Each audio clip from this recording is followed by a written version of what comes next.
अस्सलाम वालेकुम। अभी हम जो चैप्टर करने के लिए जा रहे हैं बेटे, वो चैप्टर जो है वो रेडियो एक्टिविटी, जो टॉपिक है वो रेडियो एक्टिविटी से रिलेटेड है। और उसमें हम आर्टिफिशियल रेडियो एक्टिविटी जो है उसको डिस्कस करने के लिए जा रहे हैं, क्योंकि फिजन और फ्यूजन रिएक्शन के लिए आर्टिफिशियल रेडियो एक्टिविटी जो है, आर्टिफिशियल रेडियो एक्टिविटी जो है वो जानना जो है वो बहुत ज़रूरी है। जब तक आपको आर्टिफिशियल रेडियो एक्टिविटी का कॉन्सेप्ट नहीं होगा, उस वक्त तक आपके पास कॉन्सेप्ट किसका नहीं आएगा, फिजन और फ्यूजन रिएक्शन नहीं समझ सकेंगे। तो रेडियो एक्टिविटी का मेजर कॉन्सेप्ट ये था कि रेडियो एक्टिविटी एक ऐसा प्रोसेस था जिसमें किसी भी एटम के जो न्यूक्लियस होता था उसके अंदर जो पार्टिकल्स होते थे, इनकी तादाद, इनकी क्वांटिटी, अगर नंबर ऑफ जो उसके प्रोटॉन्स हैं, if it is greater than 82, यानी कि बहुत बढ़ जाए, बहुत ज्यादा हो, यानी कि हाई नंबर्स इन प्रोटॉन कर देंगे तो आपके पास प्रोटॉन और न्यूट्रॉन का कॉम्बिनेशन बिगड़ जाता था। और इतने सारे पार्टिकल जाते थे कि न्यूक्लियस खासा क्या हो जाता था, हैवी हो जाता। और इस हैवी न्यूक्लियस की वजह से जो बाइंडिंग एनर्जी होती थी, रिक्वायर्ड बाइंडिंग एनर्जी, वो मैस कन्वर्शन या मैस डिफेक्ट के थ्रू वो अटेन नहीं कर पाता था, और ये स्प्लिट होता था। और इसमें से वक्तन फवक्तन रेडिएशन पार्टिकल्स या एनर्जी की फॉर्म में क्या होना शुरू हो जाती थी, एमिटर। यानी कि न्यूक्लियस जो था वो highly unexcited, sorry highly excited form में आ जाता है। एक्साइटेड में होने का मतलब क्या है कि अब वो रेडिएशन पार्टिकल्स और पार्टिकल्स की फॉर्म में रेडिएशन को क्या करना शुरू कर देता था, इमिट करना।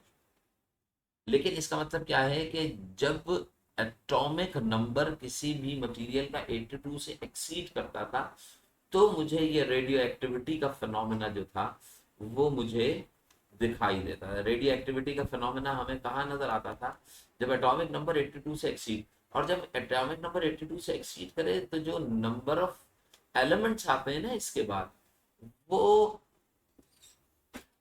फ्यूअर एलिमेंट्स हैं, बहुत कम एलिमेंट्स हैं, उनकी तादाद बहुत ज्यादा नहीं है। तो लोगों ने ये सोचा कि क्या मैं किसी हाइड्रोजन एटम को या किसी कार्बन एटम को, जिसके न्यूक्लियस के अंदर 6 प्रोटॉन और 6 न्यूट्रॉन हैं, क्या मैं किसी तरीके से इसको, इसमें से क्या रेडिएशंस को इमिट करा सकता हूँ।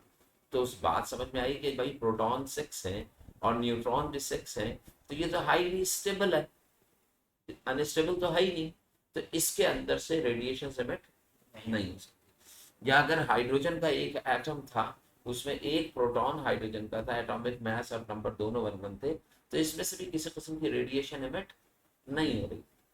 तो अब इन्होंने ये सोचा कि भाई एटम का न्यूक्लियस जब हैवी, समझ रहे हो, हैवी हो जाता है, तो उस हैवी होने से मुमकिन है कि न्यूक्लियस के हैवी होने से ही रीजन बनता है रेडिएशन की इमिशन का, क्योंकि न्यूक्लियस अगर हैवी हो जाएगा तो अनस्टेबल हो जाएगा और रेडिएशन से करेगा।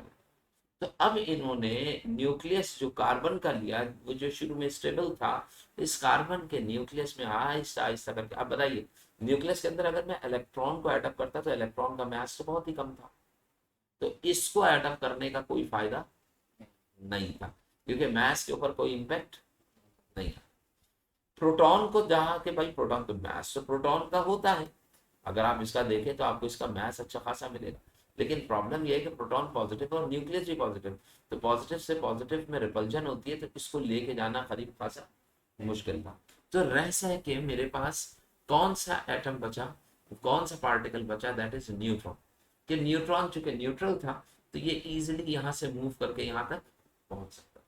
तो इन्होंने क्या किया, एक न्यूट्रॉन को ले जाके न्यूक्लियस के अंदर क्या कर दिया, ऐड कर दिया, न्यूक्लियस का साइज बढ़ गया। अब जरा चेक किया कि स्टेबिलिटी, अनस्टेबिलिटी बढ़ी है या कम हुई है, तो देखा कि पार्टिकल्स ने अपनी मूवमेंट या मोशन जो थी वो क्या करती थी, थोड़ी सी बढ़ा दी। अब उससे आगे एक और न्यूट्रॉन, न्यूट्रॉन इसमें ऐड किया, ये और अनस्टेबल और अनस्टेबल। अब बता, जब मैं न्यूट्रॉन ऐड कर रहा हूँ इसके न्यूक्लियस में, तो वी आर मेकिंग आइसोटोप्स। नहीं समझ में आ रही, केमिस्ट्री में पढ़ा होगा कि आइसोटोप्स सेम एटॉमिक नंबर पे डिफरेंट मैसेस के सब्सटेंस, तो आर्टिफिशियल आइसोटोप्स क्रिएशन की क्रिएशन होने लगी। अब आर्टिफिशियल आइसोटोप्स का मतलब क्या है कि कार्बन का एटॉमिक नंबर 12 था, सी इसके रिलेटिवली देखें तो ये C6 और 12 था। तो अगर 2 न्यूट्रॉन और ऐड कर दिए आपने तो 2 न्यूट्रॉन ऐड हो गया, अब ये कितना हो गया C14, ये इसका आइसोटोप बन गया। अब चेक किया कि क्या 14 पे रेडिएशन, इन्होंने देखा कि जब मैंने 1 या 2 न्यूट्रॉन्स को ऐड अप किया और ये अनस्टेबल हुआ तो मुझे वही रेडिएशन इमिशन इसके अंदर से मिलने लगी। नहीं समझे? यानी कि जो नेचुरली एलिमेंट का न्यूक्लियस स्टेबल था, न्यूट्रॉन ऐड अप करने पे उसमें अनस्टेबिलिटी आई और उसने रेडिएशन को क्या करने लगा, तो यहाँ पे जो रेडिएशन इमिट करने वाला एलिमेंट है, इसको हम, या इस प्रोसीजर जो रेडिएशन इमिट हो रही है, इस प्रोसीजर को हम आर्टिफिशियल रेडियो एक्टिविटी है। यानी कि ये एक ऐसी रेडियो एक्टिविटी है, रेडिएशन इमिशन है, that is going to be done non naturally. ठीक है ना, आर्टिफिशियली परफॉर्म हो रही है। मैंने जबरदस्ती रेडिएशंस न्यूट्रॉन्स को ऐड अप करके इसमें से निकाले। नहीं समझा? तो ये कॉन्सेप्ट इसका हुआ। तो अब तो जब इनको ये पता लगा तो ये तो बड़े खुश हुए। ये क्या करते थे, कोई भी, अब जैसे हाइड्रोजन लिया इन्होंने, हीलियम लिया इन्होंने, हीलियम के एटम के अंदर न्यूट्रॉन ऐड अप करते चले गए, एक वक्त ऐसा अनस्टेबल हुआ और रेडिएशन इमिट होने लगा। अच्छा, अब रेडिएशन जो इमिट हो रही थी, हो सकता है ये किसी पर्टिकुलर डिजीज जो है उसकी क्योर के लिए इस्तेमाल हो रही, तो उसके लिए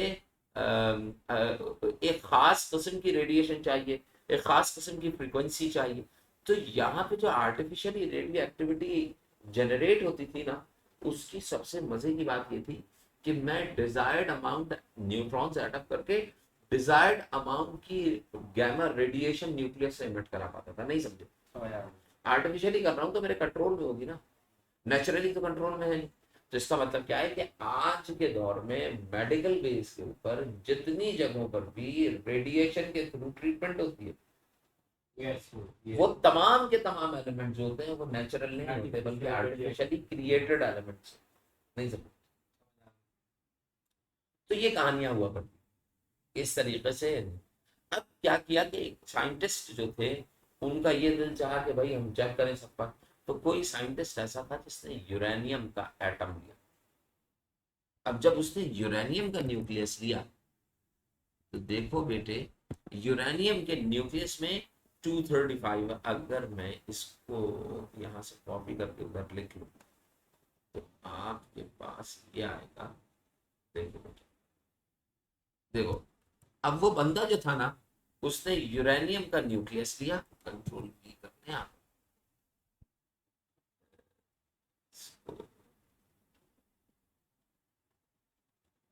इसको हम ले आते हैं नीचे ताकि हम जो है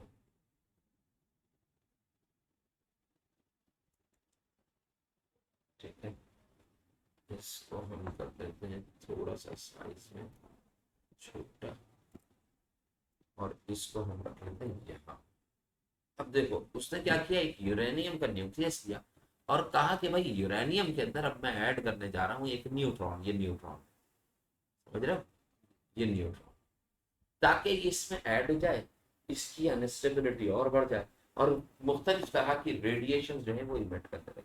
तो पहले भी तो होती थी ना जी, तो अभी भी कर रहे थे। लेकिन जब इसने यूरेनियम यूरेनियम का न्यूक्लियस लिया तो इस न्यूक्लियस के अंदर जो आपने देखा कि ये न्यूक्लियस इतना हैवी था कि स्ट्राइक करने पे न्यूक्लियस स्प्लिट हो गया। समझ रहे हो जी? न्यूक्लियस क्या हो गया, स्प्लिट। अब जब जैसे ही न्यूक्लियस स्प्लिट हुआ तो इसका मतलब क्या है कि अब वो यूरेनियम नहीं रहा।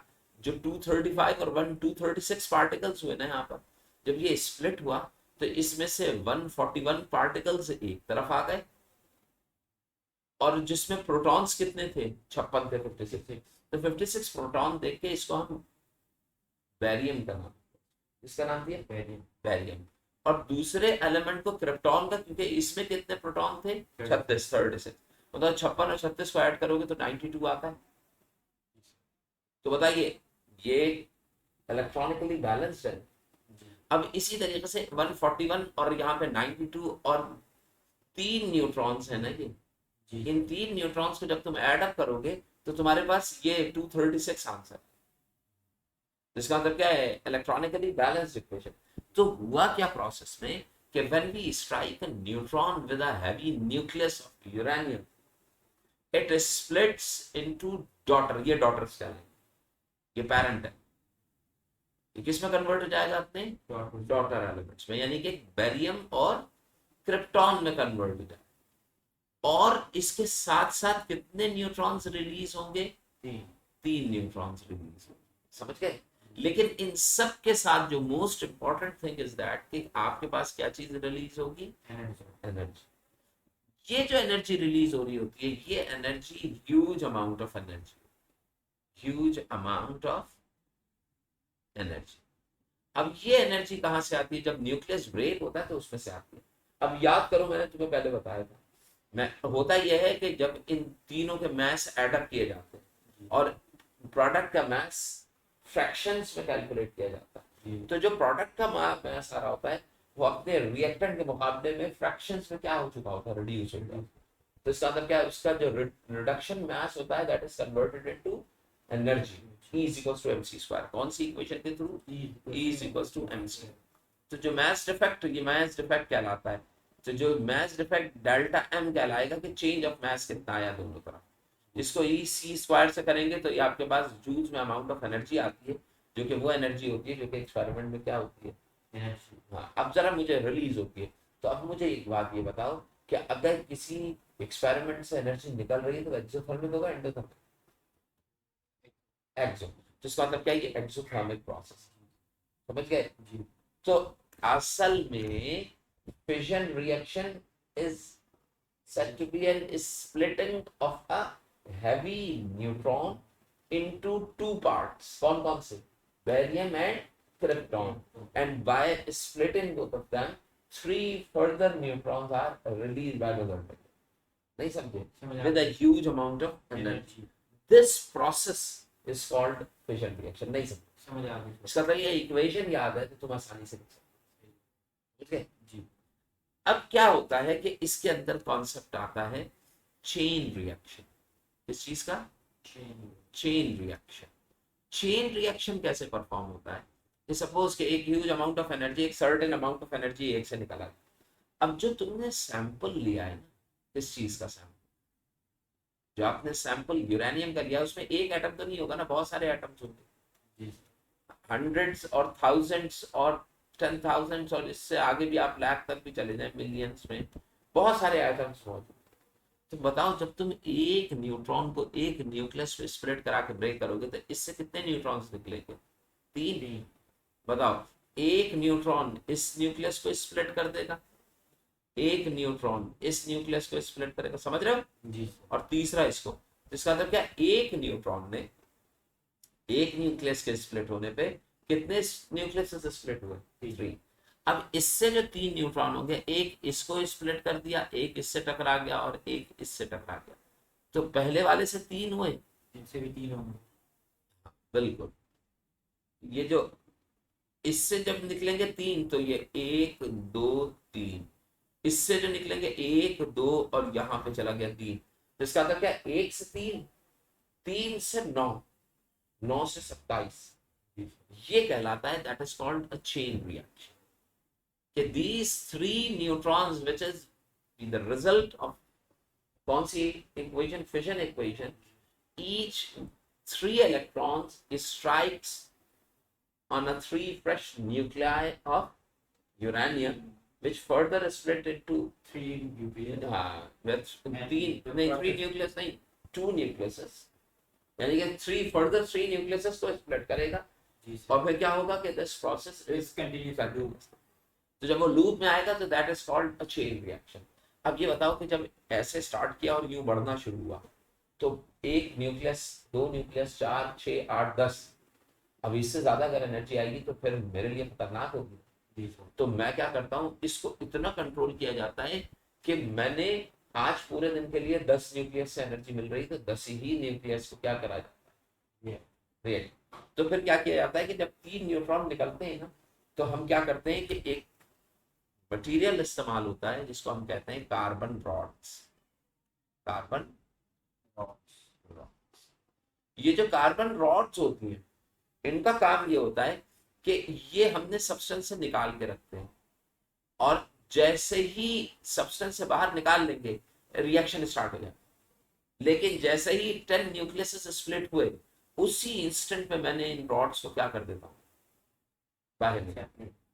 जब मैं बाहर निकाल लूंगा रॉड को, रिएक्शन रुक गया। जैसे ही मैं अंदर डालूंगा, सॉरी, जब मैं बाहर निकालूंगा रिएक्शन स्टार्ट हो जाएगा, अंदर डालूंगा तो रिएक्शन रुक जाएगा। समझ रहे हो? इसी तरीके से यहाँ पे इसी के अंदर एक और चीज इस्तेमाल होती है जिसे हम कहते हैं हैवी वाटर। केमिस्ट्री में पढ़ा होगा शायद, D2O जो कहलाता है, पढ़ा है? नहीं। जो पानी होता है ना, आम पानी, उसको एक्सट्रैक्ट किया जाता है, तो आम पानी में से बहुत ही कम मिकदार के अंदर, शायद पॉइंट समथिंग परसेंट पानी में से हैवी वाटर निकलता है। वो हैवी वाटर ऐसा वाटर होता है जिसका फॉर्मूला D2, H2O नहीं होता। क्या होता है? डी का आता है ड्यूट्रियम। हाइड्रोजन का तो एक प्रोटॉन होता है ना, ड्यूट्रियम में क्या होता है, एक प्रोटॉन और एक न्यूट्रॉन से मिलकर बना होता है। तो वो ड्यूट्रियम वाला जो होता है वो हैवी वाटर कहलाता है, बहुत ज्यादा नायाब होता है, ठीक है, कीमती होगा। एटॉमिक रिएक्टर्स में न्यूट्रॉन की स्पीड को, स्पीड ऑफ न्यूट्रॉन, जो ये न्यूट्रॉन है, इसको कंट्रोल करने के लिए हम क्या यूज करते हैं, हैवी वाटर यूज करते हैं। तो ये दोनों चीजें, कार्बन रॉड्स और हैवी वाटर्स, ये बेसिकली रिएक्शन की कंट्रोलिंग के अंदर क्या होता है, नहीं समझ आ। तो अब मुझे एक बात बताओ कि जब मैं हटा दूंगा तो वैसे आ जाएगी। तो ये जो बड़े बड़े एटॉमिक रिएक्टर्स बनाते हैं ना, देखते हैं इतने बड़े बड़े दिखाई देते, चर्नोबिल का नाम सुना? चर्नोबिल जो है ना, वो रशिया में एक एटॉमिक रिएक्टर था। उसके बच्चे बताते हैं मूवी भी आई। मूवी तो अलग थी चर्नोबिल, लेकिन एक ड्रामा भी आया मुझे, कई अकसार के ऊपर एक ड्रामा बना था, यूके के अंदर ही बनाया था शायद। वो बड़ी अच्छी सीरीज थी, उसके अंदर पूरा डिजास्टर दिखाया था रशिया के अंदर। चर्नोबिल की कहानी थी कि वहां पे प्लांट चल रहा था रशिया में, वो चलते चलते उसके अंदर कोई प्रॉब्लम आई कि वो काम जिसके जरिए रिएक्टर जो होता है वो रिएक्शन के अंदर इन्वॉल्व हुआ होता है, वो उन्होंने प्रोसेस बताया था कि चर्नोबिल में ब्लास्ट कैसे और क्यों हो। तुम्हें समझ में आएगा? और इसमें सबसे बड़ी कहानी होती है ब्लास्ट हो गया।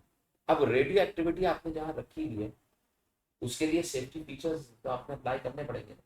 अब चेरनोबिल में जिस वक्त एक्सप्लोजन हुआ था, फट गया था, दूर दूर तक, कई किलोमीटर तक ना, ये जाके रेडियो एक्टिव मटीरियल जो था वो आबादियों में गिरा, कई लाखों लोगों का, यानी कि कई हजारों लोगों का जानी नुकसान हुआ था। और फिर क्या था कि उस रिएक्टर को फिर सील किया गया, क्योंकि हटा तो सकते ही नहीं थे। तो इन्होंने क्या किया कि बाहर से कंपनीज गई थी जिन्होंने पूरी लेड की वॉल बनाई थी, जिससे पूरे रिएक्टर को क्या कर दिया था, ढांप दिया। चेरनोबिल दिखाऊं? देखे तो आपके हो सकता है कि चीज ज्यादा बेहतर।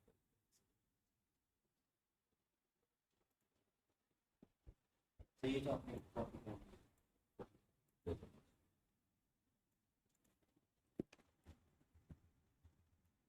चेरनोबिल डिजास्टर, ये रिएक्टर, और बहुत बुरी हालत थी, रशिया का था ये। और ये उस वक्त हुआ था जिस वक्त रशिया की अमेरिका से जंग चल रही थी, सर जंग होती थी, पाकिस्तान से, यहाँ से लोग गए, जिया साहब का दौर। और उस टाइम के अंदर कोई इनकी मदद को नहीं पहुंचा था, और रशिया जिधर बैठा हुआ था, रशिया में नहीं हुआ था ये रशिया का तो था, लेकिन रशिया जो था वो उस इलाके में काबिज था, तो वो मुल्क किसी और का था।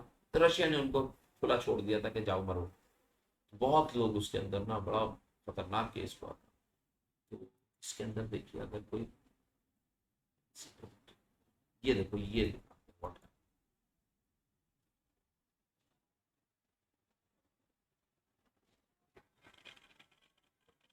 86 के अंदर तो मैं सही कह रहा The हूँ, Ukraine. world's worst civilian nuclear disaster took place when a reactor exploded at the Chernobyl power plant in Ukraine, then part of the Soviet Union. Present-day Belarus received 60% of the initial fall. The radioactive cloud spread further to cover most of Europe. Europe तक चल Chernobyl गया। nuclear power plant was one of the Soviet Union's most advanced facilities. The first two reactors became operational in the late 1970s. The fourth reactor was the newest, going online in 1983.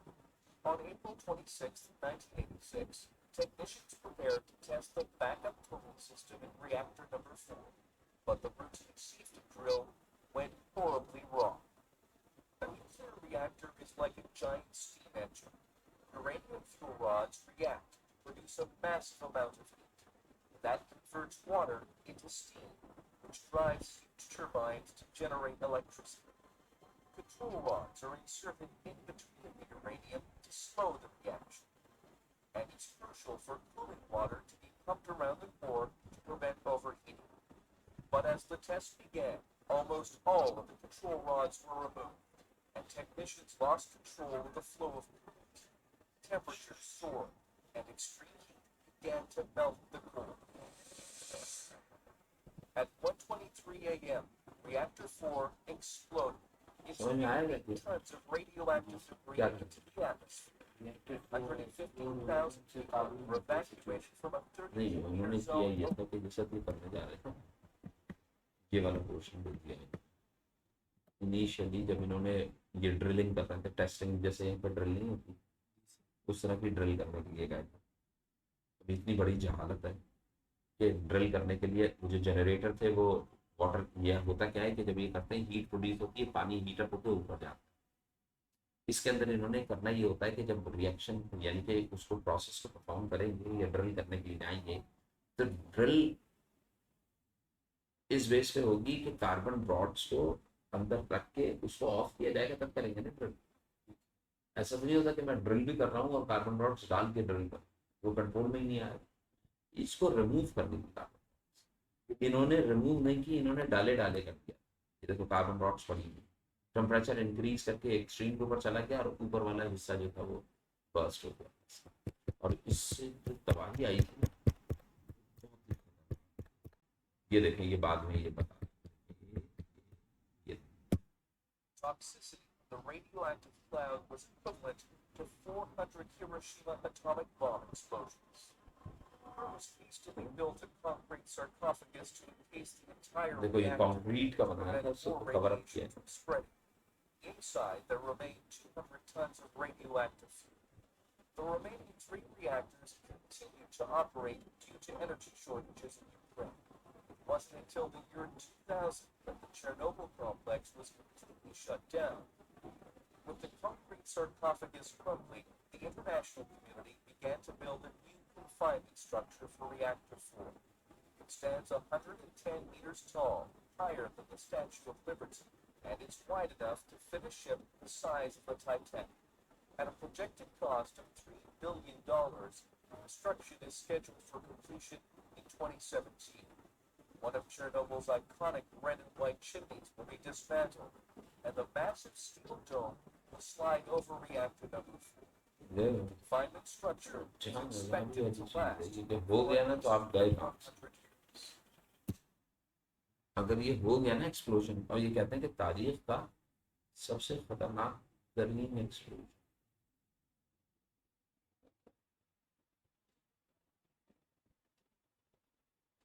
तो खैर यहाँ तुम्हें समझ में आई बात जी sir कि ये किस तरीके से ना ये इनको यूज किया जाता है अब लास्ट टॉपिक आता है ये चीज फिजन समझ में आ गई जी सर और यही फिजन रिएक्शन जो था जो पाकिस्तान के अंदर अच्छा इसके अंदर एक चीज और अगर समझो तो पाकिस्तान ने यूरेनियम के थ्रू पाकिस्तान भी एटॉमिक एक्सप्लोजन कर चुका जी लेकिन पाकिस्तान ने यूरेनियम के थ्रू यूरेनियम बड़ी महंगी है जो नॉर्मल प्रोसेस होता है यूरेनियम अगर थोड़ी सी होती ना तो आप नहीं कर सकते इसके लिए एक सर्टेन क्वांटिटी चाहिए होती है एक खास किस्म का एनवायरनमेंट बनाया जाता है तब ये रिएक्शन प्रोसीड करता है प्रोसीड होता ही नहीं अब अगर वो क्वांटिटी तुम्हें ना मिले यूरेनियम की तो तुम्हारे पास यूरेनियम बेकार है तो वो क्वांटिटी अटेन करने के लिए आप इधर उधर हाथ मारते हो आपको मिलती है तो डॉक्टर अब्दुल कदीर खान को जो कहा जाता है ना कि बड़े जबरदस्त साइंटिस्ट है उन्होंने ये उन्होंने उनका सबसे बड़ा कारनामा ये था कि एक और धातु होती है जिसे हम प्लूटोनियम कहते हैं प्लूटोनियम जो होती है वो भी रेडियोएक्टिव होती है लेकिन उससे भी ऑपरेशन परफॉर्म नहीं हो सकता आपको चाहिए ही चाहिए यूरेनियम लेकिन उन्होंने वो मास जिसे क्रिटिकल मास कहते हैं ना, क्रिटिकल मास कहते हैं, उसका काम ये होता है कि if you are attaining a critical mass so that is enough for generating or for this beginning of fission reaction that is necessary. तो अब फिजन रिएक्शन को ओरिजिनेट करने के लिए, उसको ट्रिगर करने के लिए जो मिनिमम मास आपके पास क्रिटिकल मास रिक्वायर्ड है, उसके लिए क्या करते हैं कि इन्होंने प्लूटोनियम लिया और क्रिटिकल मास के बजाय इन्होंने क्रिटिकल डेंस मास लिए, यानी कि प्लूटोनियम को लेके उन्होंने उसको डेंस किया और इस कदर ज्यादा उसको कंप्रेस किया कि वो कम क्वांटिटी में ही इस काबिल हो गया कि उसमें फिजन रिएक्शन स्टार्ट हो गया। नहीं समझे? जबकि प्लूटोनियम जो है ना वो इजीली अवेलेबल था, समझ रहे हो? तो अब पाकिस्तान में इतना दमखम था ही नहीं, पूरी दुनिया में जितने भी ममालिक थे वो सबके सब इसको किससे अवेल करते थे? यूरेनियम के थ्रू। पूरी दुनिया के अंदर जितने ही मुल्क थे उनके पास रुपया पैसा ज्यादा था कि वो यूरेनियम उठा सकते थे, लेकिन पाकिस्तान के लिए मुमकिन ही नहीं था कि वो यूरेनियम के थ्रू करे। तो इन्होंने हॉलैंड से, डॉक्टर खदीर खान हॉलैंड से वो तमाम इंफॉर्मेशन लेके आए थे और उन्होंने इस पर काम करके वो क्रिटिकल मास अचीव किया प्लूटोनियम के अंदर। और फिर उसके तो और वो क्या था, तो रिसाइकल्ड भी हो जाता, तो वो करने, और ये इन्होंने खुद ही अपनी टेक्नोलॉजी के थ्रू किया और करने के बाद इस काबिल बनाया कि वहां पे ब्लास्ट वगैरह किया। और सबसे अच्छी चीज ये होगी, कोई भी दुनिया के अंदर जब ये एक्सप्लोजन किया जाता है तो बेस्ट एक्सप्लोजन वो कहलाता है यूरेनियम या एटॉमिक एक्सप्लोजन, जिसके अंदर रिएक्शन स्टार्ट होने के बाद आप रेडिएशन को डिजायर्ड अमाउंट को कंट्रोल कर सकते। ये नहीं है कि वो अब्रप्ट या रैंडमली बढ़ता चला जाए। अगर बढ़ रहा है तो इसका मतलब क्या है कि रिएक्शन आपके हाथ में नहीं है। तो पाकिस्तान के किए गए एक्सपेरिमेंट, फिर इनके पास इन्होंने अपनी रीडिंग्स ली, फिर पूरी दुनिया से लोगों को उठा के कहाँ किया था पता? चागी में, बलूचिस्तान के अंदर चागी मुकाम है, पहाड़ है चागी का, दिखाएं आपको? एक्सप्लोर हुआ था। हाँ देखो, चागी एटॉमिक टेस्ट, तुमने देखा ये किया था पाकिस्तान।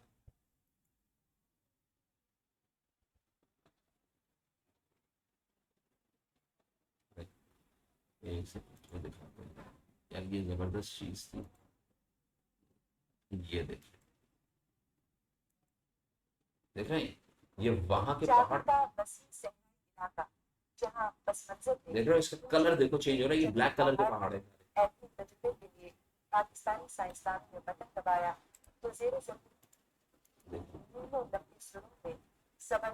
यहाँ से खोदी थी सुरंग, नीचे आके यहाँ पे सेंटर तक लेके आते हैं। देख रहे हो कलर पहाड़ का?